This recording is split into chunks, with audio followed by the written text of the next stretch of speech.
Ya baik, selamat sore Ibu. Selamat sore, Nesa. Ya, jadi hari ini tema podcast kali ini adalah membahas tentang royalti musik yang akhir-akhir ini banyak sekali diperbincangkan oleh orang-orang banyak karena banyak sekali yang sepertinya salah paham, kemudian menjadi pro dan kontra di masyarakat seperti itu. Nah, hari ini saya host Nesa Wityas Putri kedatangan narasumber dari dosen Fakultas Hukum. Boleh dikenalkan Ibu? Oke, baik. Terima kasih, Nesa. Sudah memberi kesempatan buat Ibu ya untuk share bagi ilmu gitu.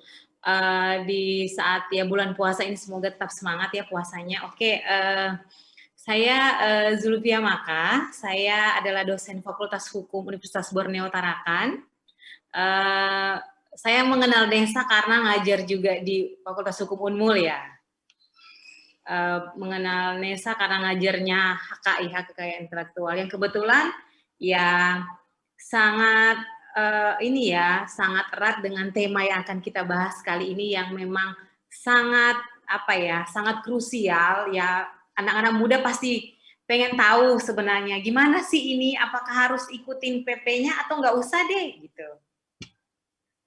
Iya, baik. Kalau gitu mungkin kita mulai aja ke pembahasan ya Bu ya.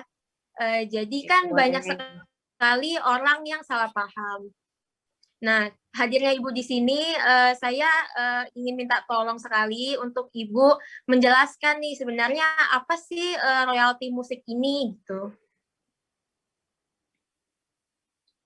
Oke, Ibu mau mulai dulu dari ini ya Nesa ya. Sebenarnya sebelum Ibu masuk ke royalti, Ibu kasih pemahaman dulu mungkin ya, kenapa harus ada royalti. Nah, sebenarnya royalti ini atau royalti kan bisa dikatakan sebagai imbalan gitu.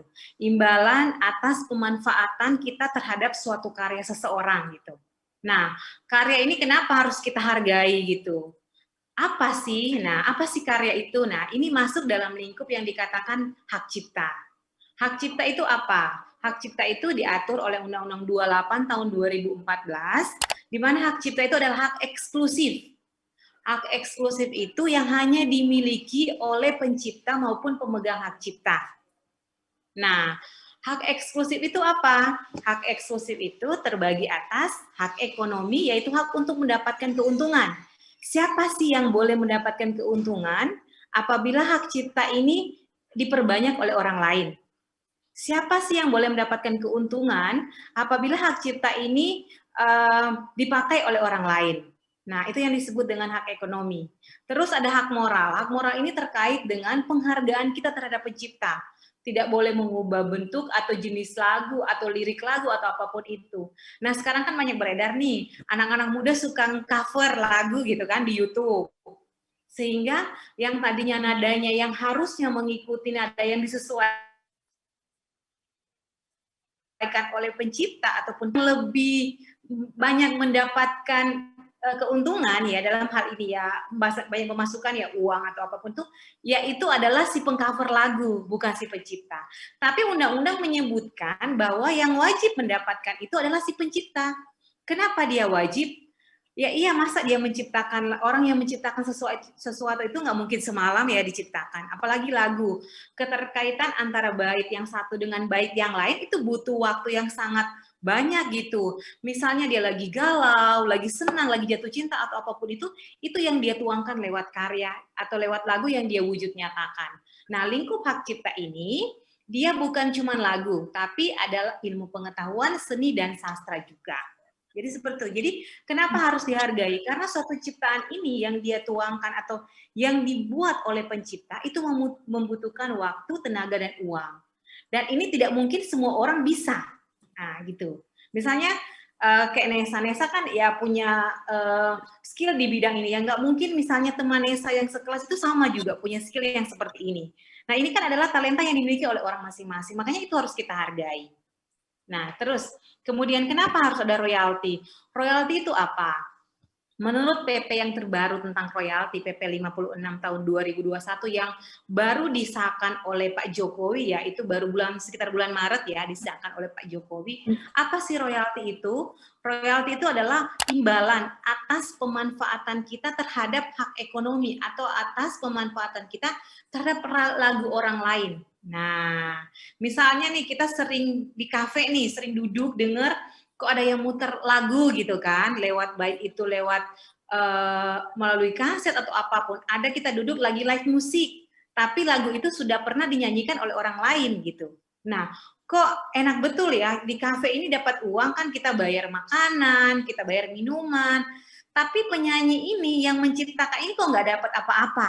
Nah, inilah kontradiksinya.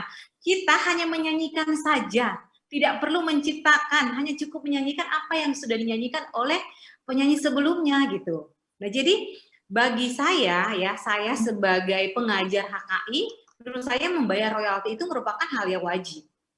Apabila kita mengkomersilkan atau memanfaatkan suatu ciptaan untuk mendapatkan suatu keuntungan. Misalnya tadi di kafe, atau misalnya kita lagi di pusat perbelanjaan nih, diperdengarkan lagu gitu. Atau kita lagi nunggu di bioskop gitu, lagi nunggu film, diperdengarkan lagu. Nah, kan ya nggak enak gitu, kita hanya duduk diem gitu, nggak ada yang kita dengar. Jadi lagu ini sebenarnya mempunyai apa ya, seperti kita bisa berekspresi sendiri. Lagu ini membuat kita semakin hidup gitu. Dengan lagu kita tahu feel kita itu seperti apa. Nah, makanya kita harus menghargai dong apa yang diciptakan oleh orang ini dengan cara ya tadi memberikan royalti atau imbalan. Nah, imbalan yang diberikan seperti itu Bu ya. Ya. Nah, imbalan ini kok enggak terlalu banyak. Nah, imbalan ini kan ada misalnya diperdengarkan di kafe, diperdengarkan di pub, di distro, itu hanya 60.000 per kursi dan per tahun dibayarnya. Enggak per setiap kali dia memutar lagu itu. Atau misalnya di tempat karaoke, kita hanya memutar lagu dan udah nyanyiin lagu, itu aja. Enggak perlu kita, apa sih lirik yang harus kita buat gitu, enggak. Jadi penghargaan terhadap ciptaan yang sudah dihasilkan oleh orang lain, nah kan itu butuh dihargai. Penghargaan kita dengan apa? Dengan memberikan royalti atau imbalan. Kita nggak perlu membayar setiap kali nyanyi itu 1 juta atau 2 juta, enggak. Cuman berapa persen. Nah, ini masuknya kemana? Ke lembaga manajemen kolektif nasional. Nanti lembaga ini yang akan menyalurkan kepada penyanyi dan pencipta tadi. Nah, nanti dia selain menyalurkan, sebelum dia salurkan, dia umumkan dulu gitu. Jadi esensi sebenarnya royalti ini adalah sebagai imbalan kita terhadap karya yang sudah dihasilkan orang lain. Seperti saya bilang tadi, kita cukup mendengarkan saja, duduk dengar, atau kita misalnya mau tidur ya, cukup kita pasang headset, putar musik, udah denger gitu. Nah, apa yang membutuhkan royalti pada saat kita komersilkan? Kalau tadi kamu di rumah cuma tidur doang denger itu nggak perlu bayar. Jadi kalau cuma di rumah yang dengarkan tidur nggak. Yang dibayar itu kalau misalnya kita lagi di kafe. Nah, yang bayar itu yang punya kafe otomatis ya. Atau kamu misalnya lagi di bioskop atau lagi di restoran, di pub. Nah, itu yang harus membutuhkan yang namanya royalti.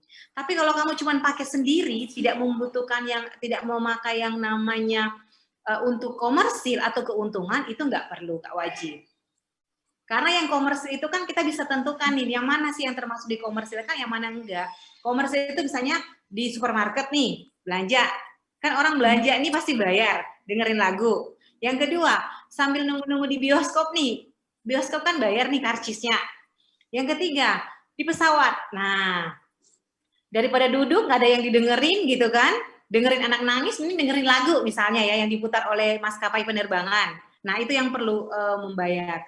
Terus tadi di restoran atau di hotel, di kafe, di pub, di distro. Nah, ini adalah hal-hal yang perlu atau membutuhkan royalti. Tapi kalau kita cuman di rumah sendiri untuk mendengarkan, itu tidak perlu membayar yang namanya royalti. Jadi mungkin anak muda berpikir ya, kalau saya di rumah cuma dengerin bayar nggak? Ah, itu enggak gitu. Jadi nggak bayar. Tapi kalau manakala kamu adakan pentas, nah atau kamu misalnya ada pasar malam atau apa, nah itu wajib membayar. Karena kamu sudah memperdengarkan lagu atau mengkomersikan lagu itu di depan orang banyak. Nah, itu yang butuh yang namanya memberikan royalti.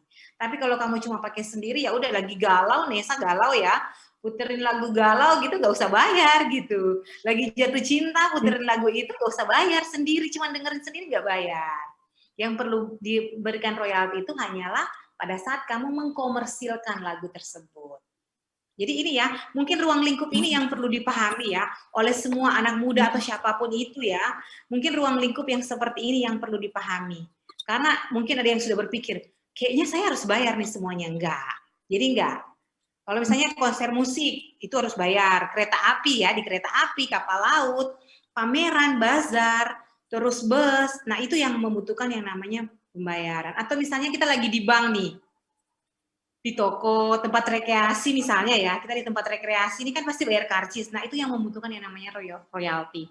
Tapi kalau kita cuma dengar sendiri, jadi batasannya, kalau kita mendengarkan untuk diri kita sendiri tanpa dikomersilkan atau dipublis, itu kita nggak akan bayar.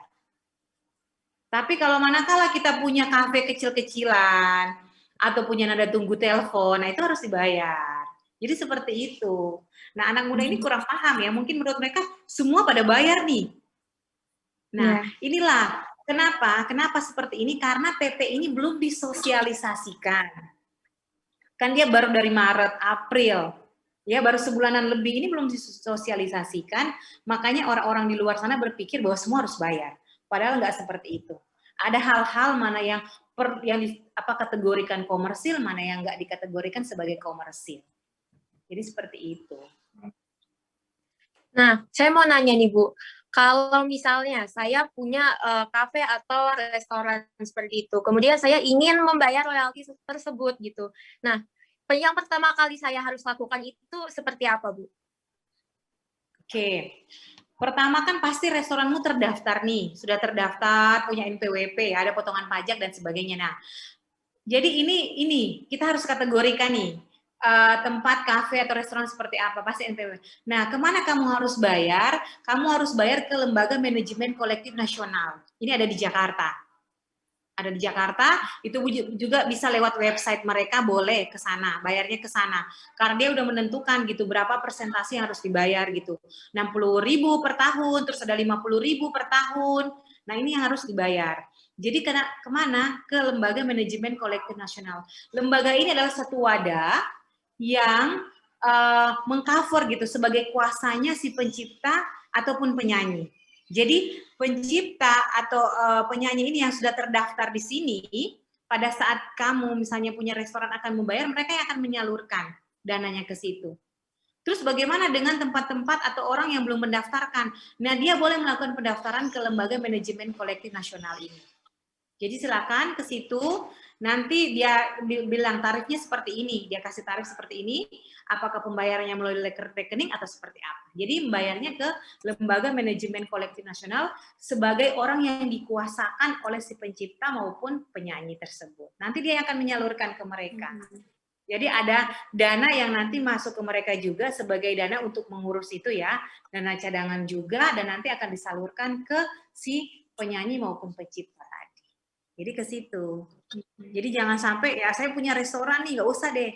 Jadi sebenarnya gini, kalau ada yang nggak mau daftar, ya gini ya, sebenarnya kan dilema sekarang itu saya nggak usah daftar, tuh mereka nggak akan tahu juga, ya kan? Mereka di Jakarta, saya di sini, mereka nggak akan tahu juga, nggak apa-apa nggak daftar. Tapi ini kan bagaimana kita sebagai etika kita, itikat baik kita untuk menghargai karya orang lain gitu loh. Misalnya gini, kita pada posisi mereka, apakah kita senang karya kita dipakai orang lain dan itu nggak ada pembayaran sama sekali ke kita, nggak ada imbalan? Otomatis kita nggak akan mau yang seperti itu. Nah, ini kan sebagai imbalan untuk menghargai, kita cuma menghargai karya orang kok, nggak susah. Hargai karya dia gitu. Dengan menghargai karya seseorang, kita kan dikatakan sebagai orang yang berbudaya dan beretika. Jadi seperti itu. Nah, kemudian Bu, kalau misalnya nih ada penyanyi yang tidak terima misalnya lagunya dikomersilkan secara sembarangan, tetapi tempat yang dikomersilkan itu tidak terdaftar gitu Bu. Nah, itu bagaimana anunya? Bagaimana caranya dia supaya dia bisa melaporkan si orang ini, padahal orang ini kan tidak terdaftar ya Bu ya, itu. Oke, nah untuk semua hak kekayaan intelektual tidak terkecuali hak cipta, jadi dia ranahnya adalah delik aduan. Kalau kita nggak mengadu, itu nggak akan diproses. Ini akan berbeda dengan negara Malaysia ya. Negara yang menganut sistem common law. Kalau kita kan civil law. Negara Malaysia ini, kalau dia nggak mengadu, polisi bisa turun tangan gitu. Tapi kalau di Indonesia enggak. Kalau si pencipta, penyanyi itu nggak mengadu, ya nggak akan diproses sama sekali. Jalan satu-satunya adalah dengan mengadu. Si pencipta atau penyanyi ini melakukan pengaduan. Nah, pengaduannya ke kepolisian. Karena polisi ini yang akan bertindak gitu. Dengan adanya laporan atau pengaduan, polisi baru bertindak. Karena namanya adalah delik aduan. Jadi nanti ada pengaduan baru akan diproses. Nah, inilah memang agak lemah ya. Lemah pengaturannya karena harus ada yang mengadu dulu baru ada proses. Kalau nggak ada yang mengadu ya udah nggak ada yang proses. Karena misalnya gini, di Samarinda atau di Tarakan, orang Jakarta kan nggak mungkin tahu dengan jarak yang begitu jauh. Kalau nggak ada yang ngasih tahu misalnya atau nggak booming ya, misalnya nggak hits, orang nggak akan tahu. Tapi dengan ada zaman digital seperti ini, itu pasti akan ketahuan semuanya. Nah, bagaimana cara ini? Memang butuh upaya pertama sosialisasi dari berbagai pihak, entah itu dari pemerintah, entah itu kesadaran dari kita sendiri, ataupun upaya juga dari kepolisian itu sendiri. Pokoknya butuh kerjasama dari beberapa pihak. Jadi bukan cuma penyanyi, bukan cuma pencipta, bukan juga cuma yang punya restoran atau kafe, tapi kesadaran juga dari kita sendiri sebagai penyanyi dan pencipta dan aparat penegak hukum. Di kolaborasi inilah atau elaborasi dari berbagai pihak inilah yang membuat orang akan sadar bahwa sebenarnya karya ini merupakan memang ciptaan dia yang memang harus kita hargai dan harus kita berikan imbalan yang sesuai. Jadi seperti itu, Nesa. Jadi ya memang nah kemudian nih Bu, saya kan banyak ya. Saya ini banyak dengar sekali ya Bu dari netizen gitu. Jadi mereka ini bertanya-tanya bagaimana bila mereka ini mendengarkan lagu tapi dari aplikasi musik kan banyak Bu ya, aplikasi musik ada berbagai macam gitu. Nah, atau mungkin dari YouTube misalnya. Nah, itu bagaimana cara kita biar kita tahu kita ini harus bayar gitu. Apalagi kan kita kan mendengarkan musik lewat aplikasi itu kan bayar Bu ya. Nah, itu bagaimana Bu? Oke, kalau kita dengar lagu aja, dengar lagu saja tidak dalam rangka ada kegiatan bazar atau ada kegiatan pameran, itu kita nggak bayar karena tidak dikomersilkan. Kita dengar sendiri, karena ya kita kan biasanya ini ya kalau bayarnya itu pakai misalnya Spotify ya, kita harus bayar pasti yang namanya aplikasi kita beli ya. Tapi sekarang kayaknya ada yang bajakan deh. Makanya untuk semua yang ada di sini ya, siapapun di sini maupun di luar, tolonglah hargailah karya anak bangsa kita gitu. Jangan beli yang bajakan deh gitu. Jangan beli yang bajakan, malu dong gitu ya. Malu dong gitu beli bajakan gitu. Nah, kalau kita mendengarkan sendiri, itu nggak perlu bayar gitu loh. Tapi manakala kita ada acara pentas musik di sekolah, anak SMA pentas musik, terus ada kegiatan bazar di sekolah, ada pameran, itu kita harus memberikan royalti atau pembayaran. Jadi royalti diberikan manakala musik ini kita komersilkan, diperdengarkan di depan orang banyak, dan kita mendapatkan keuntungan, misalnya bayar tiket atau bayar apa. Tapi kalau kita cuma mendengarkan sendiri di kamar, itu nggak bayar.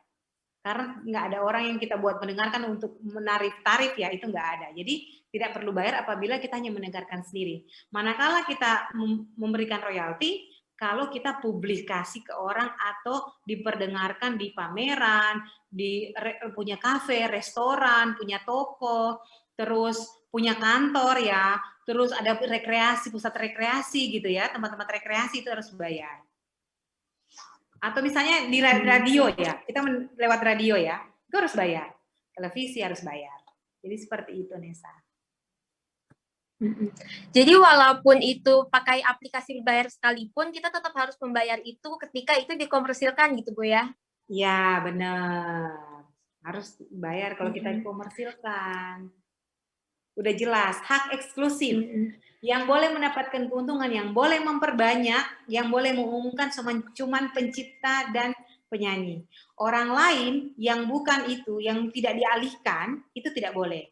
Seperti misalnya kita mendengarkan lagu Glenn Fredly ya. Terus pada saat kita lagi belanja di toko, ya kan orang yang punya toko pasti harus bayar kan. Bayarnya kemana kok? Glenn Fredly-nya kan udah meninggal nih. Ke ahli warisnya, kan bisa dialihkan. Ahli waris, dialihkannya lewat pewarisan, hibah, atau perjanjian lain. Jadi seperti itu. Iya, mungkin karena terbatas waktu juga, Bu, ya. Jadi saya pengen dengar nih kata-kata, maksudnya menurut Ibu, kita sebagai orang yang mendengarkan atau siapapun yang mencoba, mohon maaf, mungkin diam-diam atau tidak mendaftarkan diri seperti itu. Nah, menurut Ibu bagaimana, Bu? Oke, untuk yang ada di luar sana, siapapun itu tidak menutup kemungkinan, misalnya saya ya, atau Nesa, atau kita yang ada mau dimanapun berada, tolonglah hargailah karya orang lain, karena pembajakan itu termasuk kejahatan. Oke, kejahatan itu pasti akan mendapatkan sanksi yang tegas gitu, karena udah jelas sanksinya, sanksi dalam Undang-Undang Hak Cipta. Itu pilih salah satu, kalau tidak hukum di penjara, dia membayar denda. Yang dendanya bukan cuma 50.000 tapi beratus juta. Jadi tolonglah hargai karya orang lain, karena karya yang dia tuangkan itu membutuhkan waktu, tenaga, dan uang. Dan tidak mungkin kita juga sama dengan dia, punya talenta yang sama, punya kreativitas yang sama. Hanya orang-orang yang diberikan skill yang punya seperti itu. Kalau kita mau ya silakan buat gitu. Makanya tolong hargailah karya-karya orang lain, karena pembajakan itu termasuk sebagai kejahatan. Terima kasih banyak Ibu atas waktunya. Jadi semoga yang nonton nanti akan memahami apa isi dari royalti musik ini. Kemudian semoga tidak ada lagi misleading ya Bu ya bagi semuanya yang beranggapan buruk begitu. Terima kasih Bu Zulfia sudah mengisi podcast episode kali ini. Semoga yang menonton lebih paham dan mulai menghargai karya-karya anak bangsa. Semoga semuanya tetap sehat, dilancarkan segala urusannya dan dan mematuhi protokol kesehatan. Sampai jumpa di episode selanjutnya. Bye-bye. Salam sehat semuanya.